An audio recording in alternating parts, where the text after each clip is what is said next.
Oh, Sarah, did you get the gift I sent you? The lobster must have been delicious, Karen continued. Yes, I replied. My eldest son ate it all by himself. What? Karen's voice trembled. Go check on your son, please. I dismissed her frantic request, but reluctantly, I headed towards the bathroom near my eldest son's bedroom. What I witnessed was unbelievable. My name is Sarah, and I'm turning 60 this year. I married my husband at 19 and was blessed with 3 children. At 20, I had my eldest son, Mike, and at 23, I gave birth to twin daughters, Betty and Emma. Now, all 3 are married.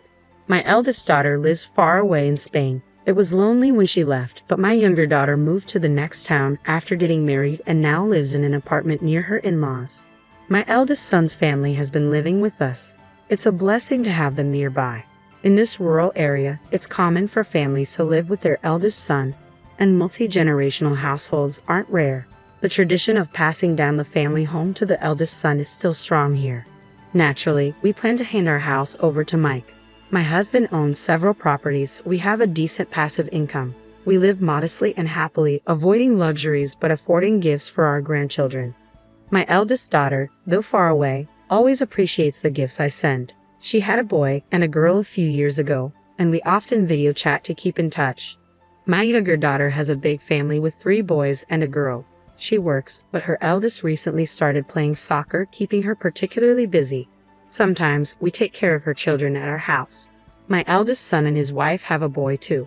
They live with us, but he doesn't talk to me much lately, maybe because he's in his rebellious phase. However, having many grandchildren and seeing them all healthy and well is my happiness. Living together brings its own set of challenges. In the past, a mother-in-law's word was law, and I never dared defy mine. She was strict. I don't want to be like that, but there are things I must teach.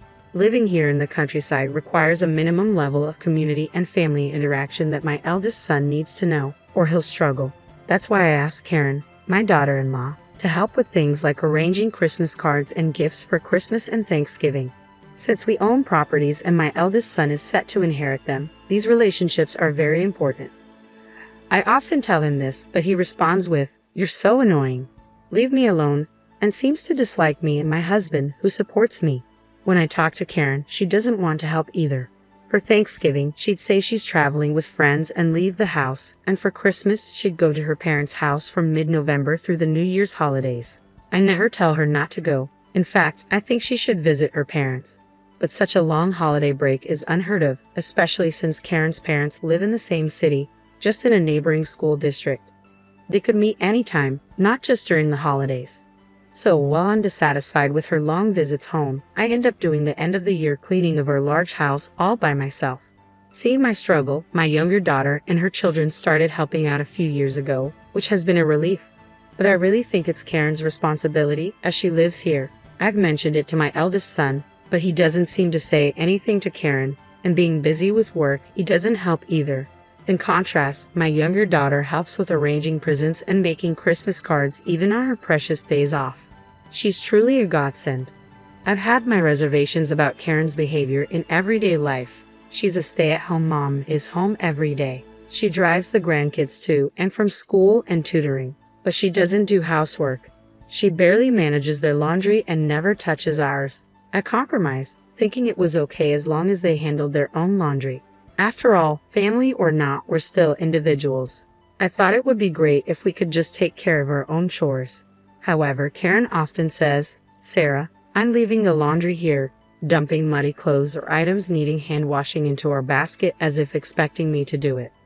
I recall that since the grandkids were babies, I've been the one washing anything stained or needing hand washing. It didn't bother me before, but should I always be the one to do it? Once I confronted her, saying, "Karen, wash your son's dirty clothes yourself. Don't just put them in our laundry basket." Her response was exaggerated.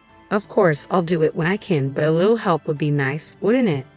I was taken aback by her words. I wanted to throw those words right back at her. I'm the one who wants family cooperation. There have been many such incidents. Her attitude, the local customs, the long-standing traditions.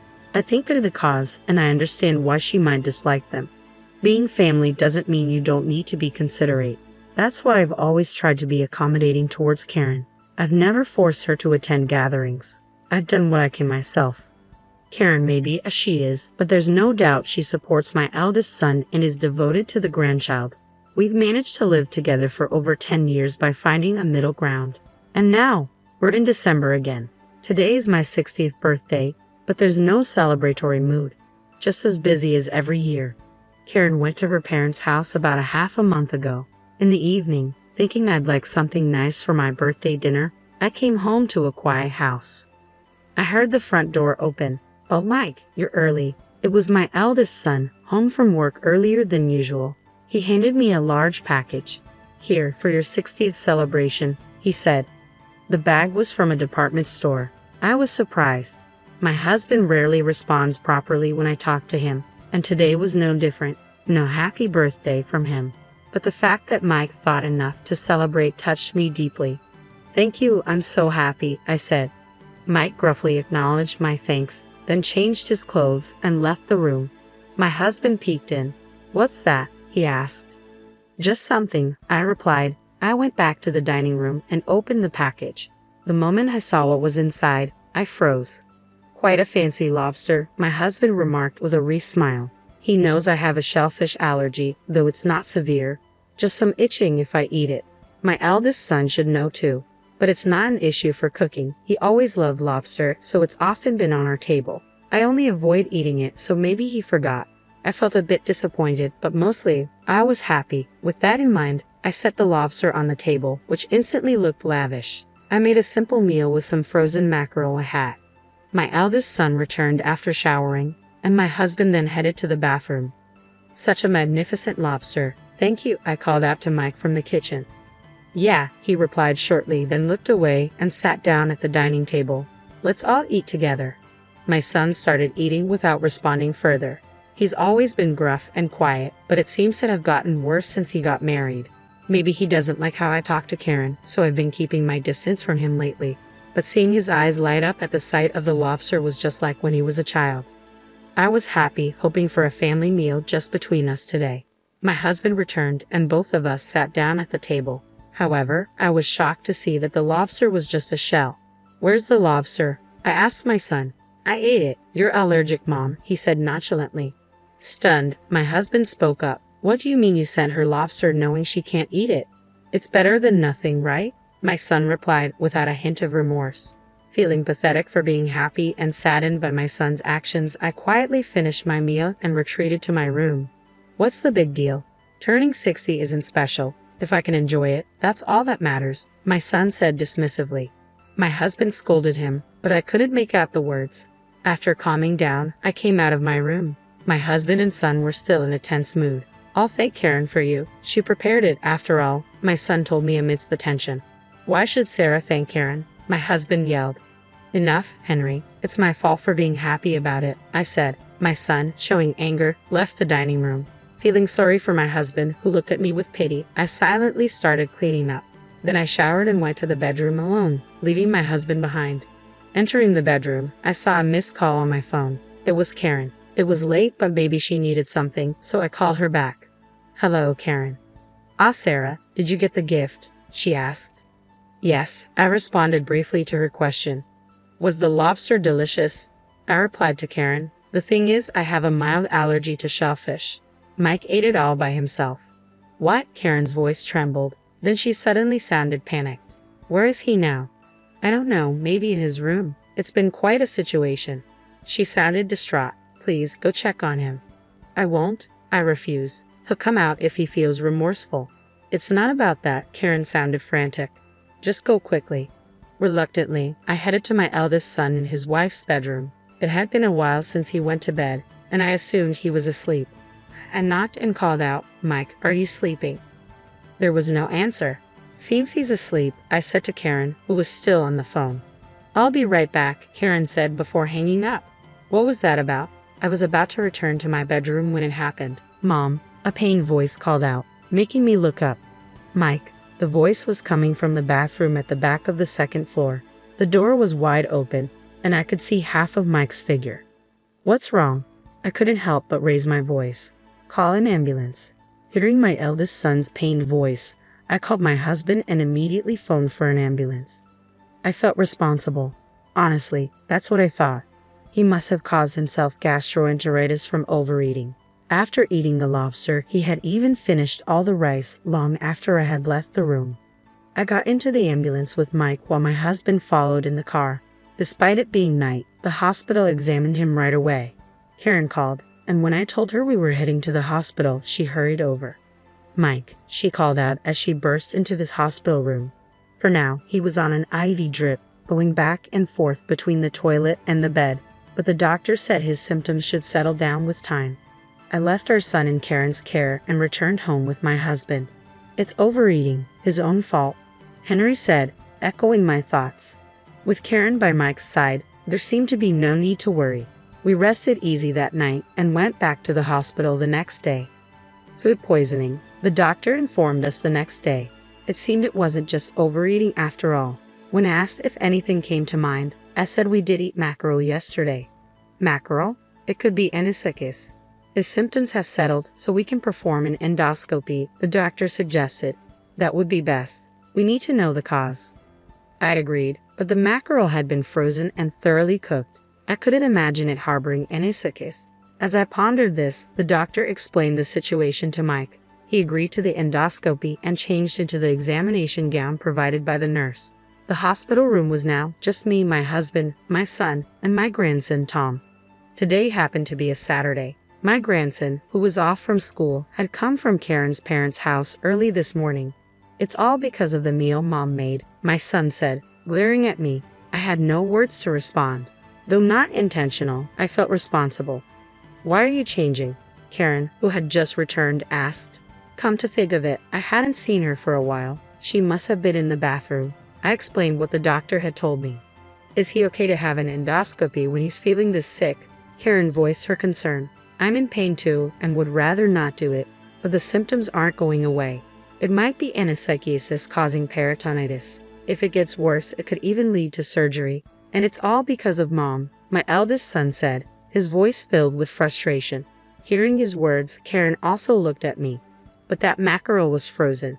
Anisakis should be okay if it's frozen, right? And it was well cooked, I protested. But look at me now, my son shouted angrily. Mom, is what you just said true?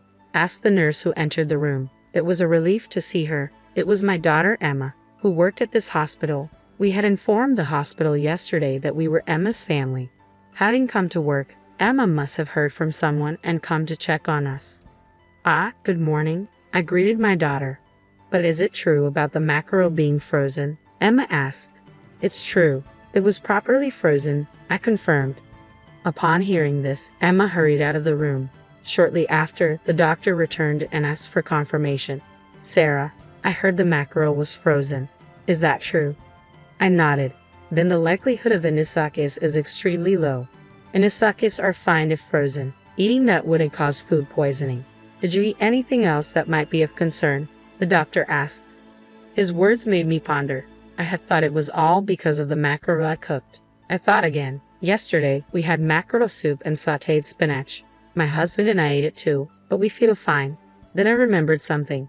Oh, but my son ate lobster alone, I said. I didn't miss the change in Karen's expression at my words.